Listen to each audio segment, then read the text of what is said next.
So I'll say what I need to say and then I'll give a little pause so that way we can cut it and paste it. So what was I going to say again?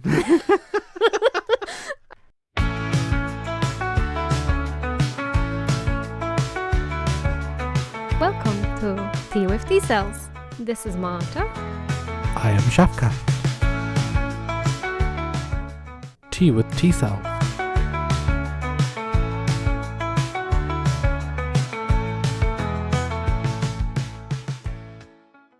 Did you know that consumption of green tea lowers your cholesterol level, in particular LDL and total cholesterol?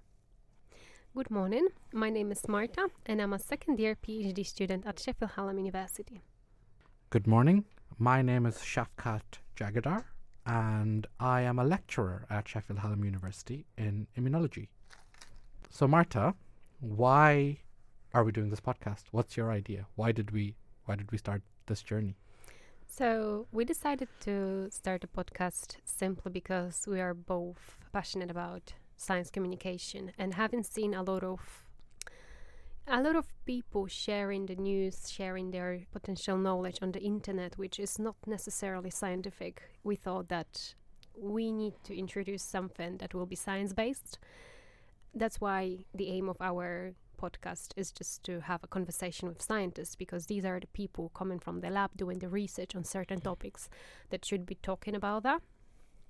What do you think, Shafkat?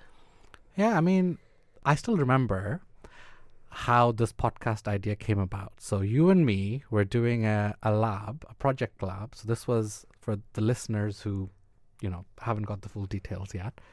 In our department, when we do labs for undergraduate students, it's one academic staff and usually one sort of PhD student who comes along. So Marta was the PhD student.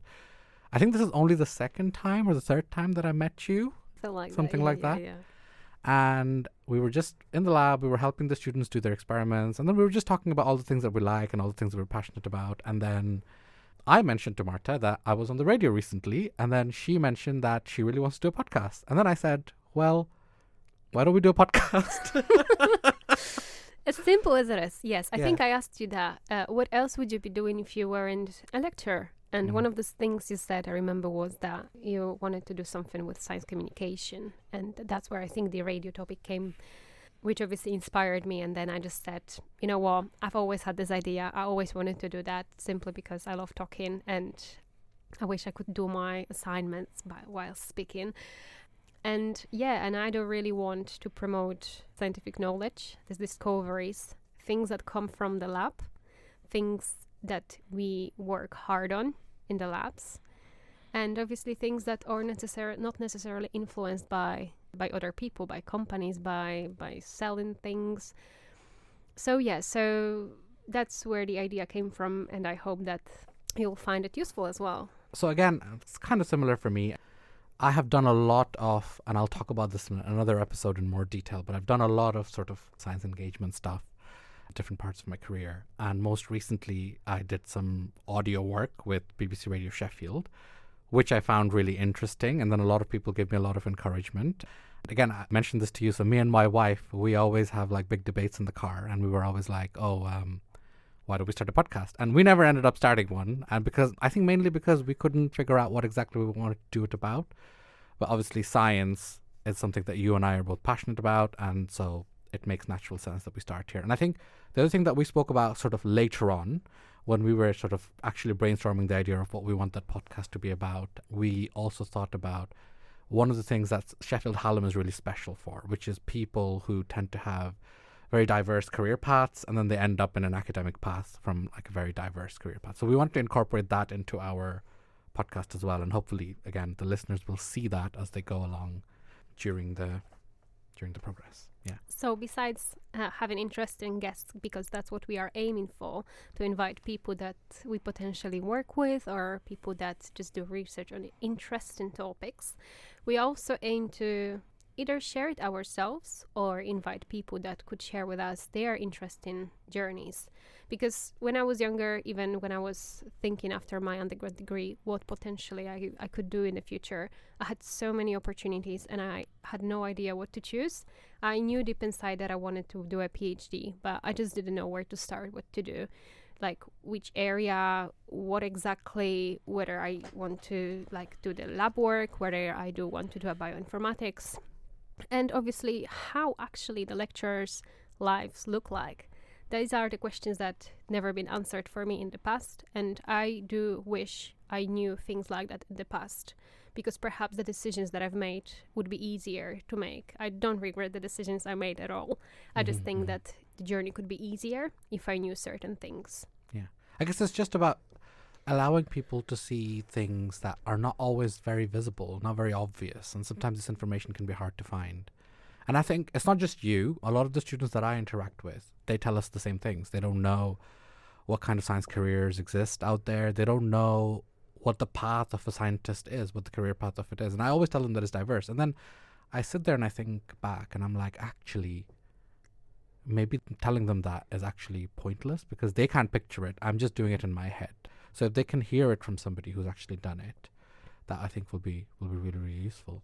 Exactly. Yeah. And I think it is very inspirational, because I think that's one thing that I was discussing with you then in the lab when we came up with the idea for a podcast.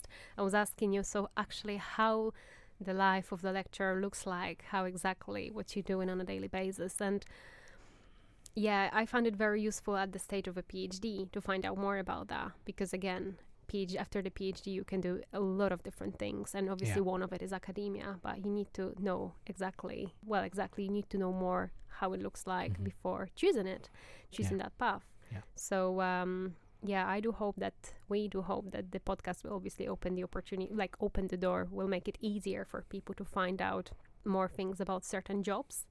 And we will obviously aim to invite the guests from various departments, from various jobs, to actually share their journeys, because they are all different and they are all very diverse. And another thing that we need to mention is that nowadays you can probably even create your own job, which obviously is thanks to the AI, thanks to the internet and so on. So the fact that it's diverse is true. Yeah, we're definitely not going to cover every single career opportunity possible. No we're just going to give you a flavor of some things. And also we had sort of an in-out, it was sort of my vision, but it's like I can't really put it in words very well.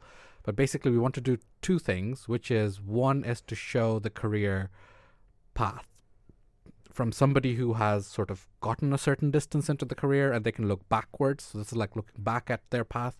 And then maybe potentially somebody who can look forward. So maybe they don't know quite where their career will end up, but they can come and give us some ideas about why they've picked things, how they've come so far. So we might even try and invite some students, maybe they're PhD students who are particularly inspirational to us, who've got an interesting story to tell us.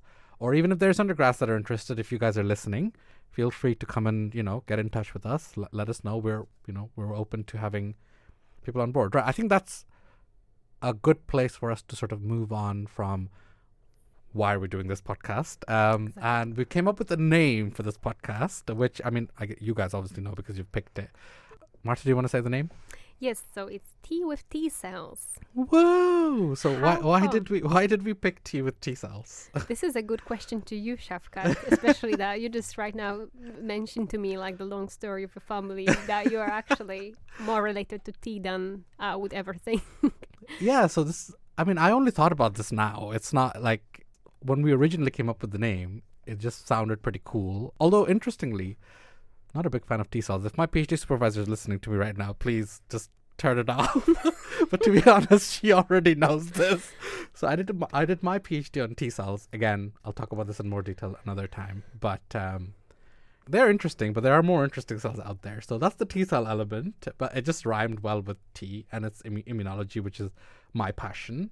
Tea is something that Marta really enjoys. And then we found that I've got a family history with tea. So I was born in Bangladesh, although I grew up in Ireland, and I'm sure you can hear that in my accent. Spent virtually all my life in Ireland, actually. I was born in Bangladesh, and my family are originally from this region of Bangladesh, which grows a lot of tea. And there was a stage where I've been told this in the history of my family, where my granddad and his brothers, they used to own a tea plantation. So they had their own tea factory or farm or whatever. And there was a lot of drama with the tea at some stage in the family. We're no need to go into the details, but essentially people fell out over tea. A lot of people still make fun of our family for, we always used to be like, oh, we're the tea garden owning family. But then, we never had anything to show for it. Well, So yeah, that's the kind of tea connection and the tea cell connection. And that's where we came up with the name. And I hope you guys like it.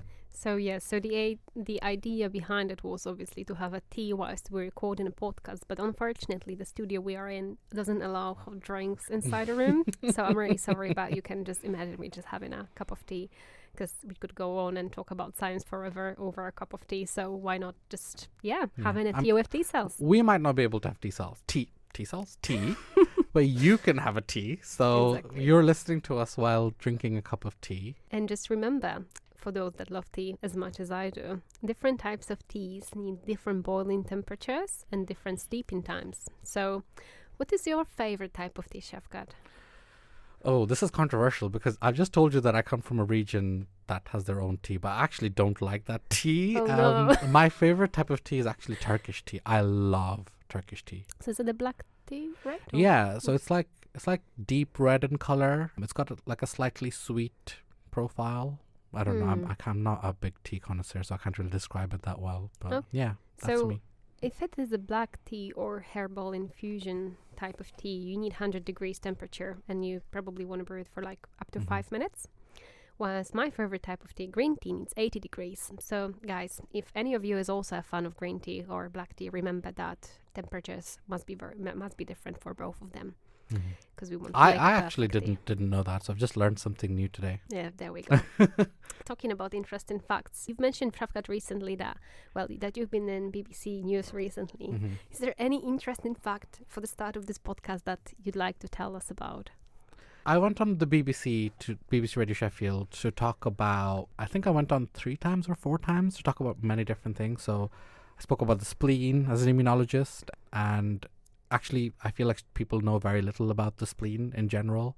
Famously, there's a YouTube video, a song called "What Does the Spleen Do?"